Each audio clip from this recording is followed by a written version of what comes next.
नमस्कार दोस्तों, मैं मिथिलेश कुमार इतिहास दर्पण के इस यूट्यूब चैनल पे आपका हार्दिक स्वागत करता हूं। पिछले वीडियो में हम लोगों ने मगध साम्राज्य के बारे में पढ़ा था। उसमें हम लोगों ने नंद वंश तक पढ़ लिया था। आज हम लोग पढ़ेंगे मौर्य वंश।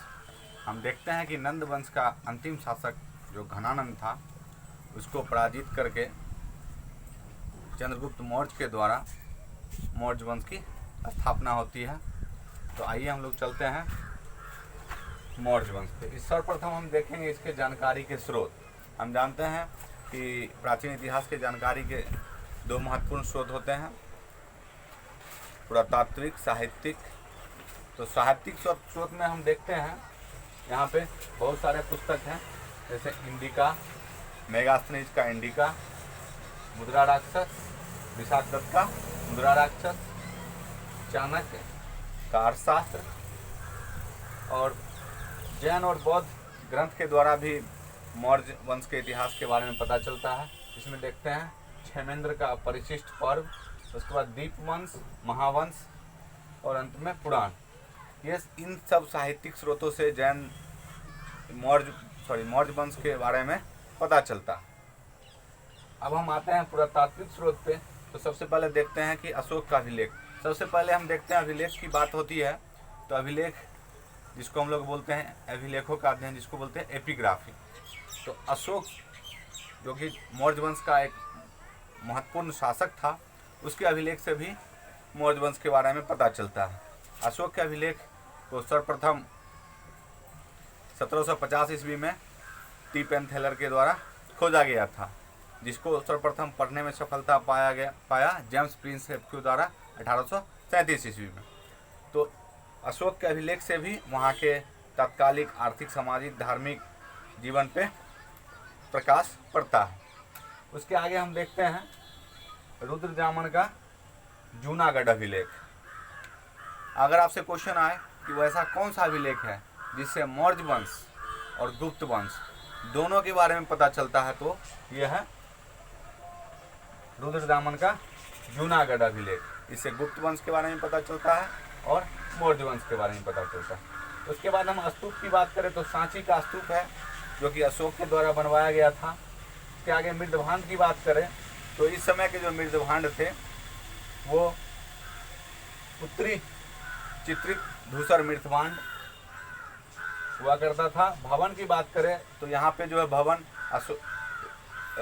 चंद्रगुप्त मौर्य का जो है राजप्रसाद, जिसके बारे में चर्चा किया गया है कि बहुत ही भव्य था। इसकी तुलना इक्केवतना और सूसा के जो महल से किया गया है।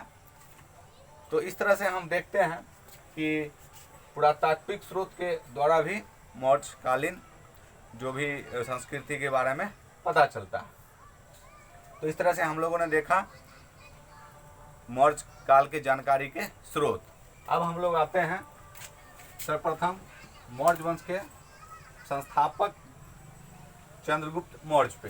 तो हम लोगों ने देखा था कि तत्कालिक नंद वंश के शासन काल में जो वहाँ का शासक था घनानंद, तो वो जो अत्यंत क्रूर था और उस समय बहुत सारी विषमताएं व्याप्त हो गई थी, जिसके कारण जो है प्रजा में असंतोष व्याप्त था। इसी क्रम में देखते हैं कि चाणक्य जब घनानंद के दरबार में जाता है तो घनानंद के द्वारा उनका अपमान किया जाता है। इस तरह से चाणक्य के द्वारा यह प्रण लिया जाता है कि हम इसे विनाश करेंगे।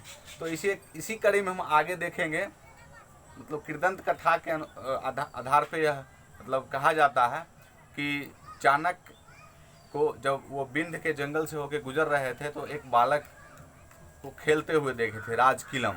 तो बालक से प्रभावित होकर के उस बालक को 100 कासार्पण, जो कि तत्कालिक मुद्रा हुआ करता था, 100 कासार्पण दे करके उसको खरीदा गया और उस बालक को विभिन्न विद्याओं की शिक्षा दी गई। और वही आगे चल करके बालक चंद्रगुप्त मौर्य हुआ। मौर्य यहाँ पे इसलिए मौर्य बोला जाता है, मौर्य वंश, कि बोला जाता है ऐसा कि मूड़ा एक स्त्री थी, उससे ये उत्पन्न हुए थे, तो मूड़ा से ही मौर्य बना है। तो इस तरह से हम लोगों ने चंद्रगुप्त मौर्य के बारे में देखा। तो यहाँ पे आते हैं फिर चंद्रगुप्त जो चाणक्य थे वो चंद्रगुप्त मौर्य को ज्ञानानंद पे विजय प्राप्त करने के लिए रणनीति बनाए दोनों ने मिलकर। तो इस तरह से हम देखते हैं चंद्रगुप्त मौर्य को हम लोग ब्रिसल के नाम से भी जानते हैं, सेंट्रोकोटस के भी नाम से जानते हैं और एंड्रोकोटस के भी नाम से जानते हैं। यहाँ पे देखते हैं ब्रिसल जो कि मुद्रा राक्षस है विशाखदत्त का, उसमें इसको चंद्रगुप्त मौर्य को ब्रिसल के नाम से जानते हैं, जिसको बोलते हैं कुलहीन। पुराण में भी था, इनको कुलहीन के ही नाम से मतलब हीन भावना से ही देखा गया है। आगे देखते हैं सेंट्रोकोटस और एंड्रोकोटस। सेंट्रोकोटस जस्टिन और एस्ट्रेबो के द्वारा नाम दिया गया है, पहचान किया गया, और एंड्रोकोटस एपायस और प्लूटार्क के द्वारा नाम दिया गया था, जिसको मतलब प्रमाणित विलियम जोन्स के द्वारा किया गया है, जिनके द्वारा 1784 में एशियाटिक सोसाइटी की स्थापना की गई थी। तो विलियम जोन्स ने ये दोनों को चंद्रगुप्त मौर्य के रूप में पहचाना। तो इस तरह से हम लोगों ने देखा चंद्रगुप्त मौर्य के विभिन्न नाम। हम जन्म की बात करें तो 345 ईसा पूर्व में चंद्रगुप्त मौर्य का जन्म होता है। आरंभिक जीवन के बारे में हम लोगों ने देखा था कि उनका जो आरंभिक जीवन था, जो देखे थे चंद्रगुप्त मौर्य को, जो चाणक्य के द्वारा इनको खरीदा गया था। जब चाणक्य के द्वारा इनको जब शिक्षित किया गया विभिन्न विद्याओं में, तो उसके बाद जो है ये अपना साम्राज्य मतलब अपना जो है राज विस्तार मतलब की ओर अग्रसर हुए। इस क्रम में देखते हैं सर्वप्रथम चंद्रगुप्त मौर्य के द्वारा नंद वंश का विनाश करके और मौर्य वंश की स्थापना की जाती है। और उसी समय देखते हैं नंद वंश के शासनकाल में हम लोगों ने देखा था कि घनानंद के शासनकाल में 326-27 ईसा पूर्व में सिकंदर का आक्रमण होता है और भारत पर यूनानियों का प्रभुत्व हो जाता है। तो यहाँ पे चंद्रगुप्त मौर्य के द्वारा सर्वप्रथम नंदों का विनाश किया गया, घनानंद का विनाश किया गया, उसके बाद यूनानियों से भारत को मुक्ति दिलाया, जिस कारण जो है चंद्रगुप्त मौर्य को मुक्तिदाता के भी नाम से जानते हैं। उसके आगे देखते हैं फिर हम यहाँ पे पंजाब के शासक पंजाब पर विजय प्राप्त किए। उसके आगे फिर हम देखते हैं जम्मू पे विजय प्राप्त किए। उसके आगे फिर अगले कड़ी में देखते हैं मगध पर अधिकार किए। मगध पे हम लोगों ने देखा था ऊपर, जो कि नंद वंश का शासनकाल था। उस समय जो है घनानंद का जो सेनापति था भद्रसाल, जिसको चंद्रगुप्त मौर्य ने प्रवर्तक की सहायता से, ये उत्तर भारत का बोला जाता है हिमालय क्षेत्र के कश्मीर क्षेत्र के राजा था प्रवर्तक, जिसके द्वारा जो है सहायता प्राप्त करके घनानंद के सेनापति भद्रसाल को पराजित किया गया और मगध पर अधिकार कर लिया गया। इसके आगे फिर हम देखते हैं जो चंद्रगुप्त मौर्य जो है सेल्यूकस से युद्ध करता है।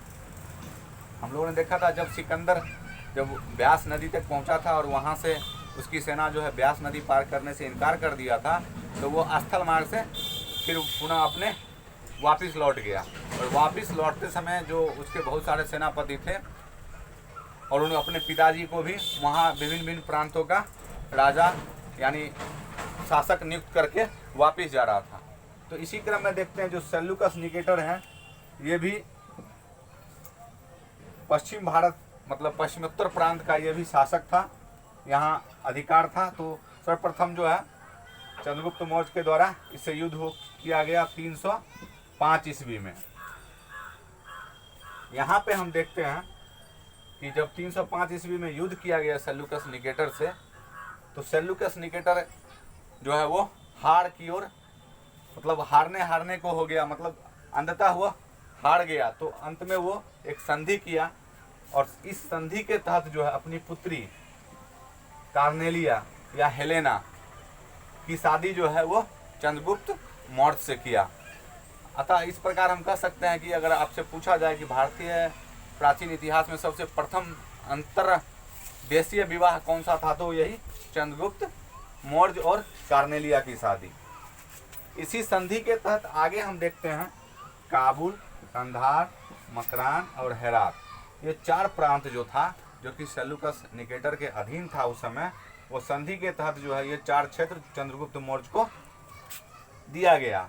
ये मेगास्थनीज के अनुसार, मेगास्थनीज ने बताया है कि काबुल, कंधार, कमरान, हेरात जो है ये 4 प्रांत जो है वो सेल्यूकस निकेटर के द्वारा चंद्रगुप्त मौर्य को दिया गया। उसके आगे देखते हैं चंद्रगुप्त मौर्य के द्वारा हम देखते हैं, यहाँ तो हम देख रहे थे मगध साम्राज्य में हाथियों का यहाँ तो बहुत बड़ा घना जंगल था जहाँ से हाथी प्राप्त किया जाता था। तो चंद्रगुप्त मौर्य के द्वारा 500 हाथी सेल्यूकस निकेटर को दिया गया और ये जो है प्लूटार्क के अनुसार है। 500 हाथी सेल्यूकस निकेटर को दिया गया और सेल्यूकस निकेटर के द्वारा काबुल, कंधार, मकरान, हेरात और अपनी पुत्री कार्नेलिया की शादी की गई। यहाँ पे देखते हैं प्लूटार्क और जस्टिन, इन दोनों के कथनानुसार यह कहा गया है कि यहाँ जो है 6 लाख सेना के द्वारा जो है वो रौंद डाला गया। ठीक है, आगे हम देखते हैं चंद्रगुप्त मौर्य जो है वो जैन धर्म का अनुयायी था और इसके धार्मिक गुरु थे भद्रबाहु। हम लोगों ने देखा था जैन धर्म में देखा था कि जब मगध में 12 साल के लिए भीषण अकाल पड़ा था तो वहाँ पे जैन धर्म जो है 2 भागों में बढ़ गया था, श्वेतांबर और दिगंबर। श्वेतांबर जिसके थे स्थूलभद्र और दिगंबर जिसके थे भद्रबाहु। तो यहाँ पे हम देखते हैं जब अकाल पड़ा था तो भद्रबाहु के नेतृत्व में बहुत सारे लोग जो है वो दक्षिण भारत में चल गए थे, कर्नाटक के श्रवणबेलगोला में। जब अकाल खत्म हुआ था तो जब आए वापिस भद्रबाहु तो वहाँ पे जो है ना दोनों में मतभेद हो गया। तो वहीं से हम दोनों में मतभेद हुआ तो दोनों, एक श्वेतांबर है और एक दिगंबर बना था। श्वेतांबर जो श्वेत वस्त्र और दिगंबर जो नग्न रहता था। तो यहाँ पे भद्रबाहु जो है वो दिगंबर थे।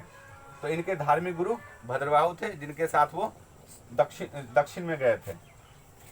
आगे देखते हैं इनके राजनीतिक गुरु चाणक्य थे। इन्हीं का दूसरा नाम कौटिल या विष्णुगुप्त भी है, जो कि हम देखते हैं अर्थशास्त्र नामक पुस्तक लिखे हैं और इन्हीं की सहायता से चंद्रगुप्त मौर्य ने अपने साम्राज्य का विस्तार किया था और नंदों का विनाश किया था। आगे हम देखते हैं चंद्रगुप्त मौर्य की मृत्यु के संबंध में। तो इनकी मृत्यु, ये जब भीषण अकाल पड़ा था, इससे मतलब वो अभिभूत होकर के इन्होंने संलेखना या संथरा विधि से मृत्यु को प्राप्त किए। संलेखना विधि या संथरा विधि होता है बिना अन्न जल ग्रहण किए रहना और जिसके कारण जो है उनकी मृत्यु हो गई थी। और अगर तिथि की बात करें तो 298 ईस्वी पूर्व में कर्नाटक के श्रवणबेलगोला में चंद्रगुप्त मौर्य की मृत्यु हो गई। तो इस तरह से हम लोगों ने चंद्रगुप्त मौर्य के बारे में पढ़ा। इसके बाद हम लोग इसका पुत्र बिंदुसार, उसके आगे अशोक और उसके बाद फिर हम लोग मौर्य वंश के इतिहास के बारे में बात करेंगे। उस समय के धार्मिक, आर्थिक, सामाजिक जो जीवन था उसके बारे में बात करेंगे। तो दोस्तों, अगर वीडियो आपको अच्छी लगे तो इसे लाइक और सब्सक्राइब करना ना भूलें। जय हिंद, जय भारत।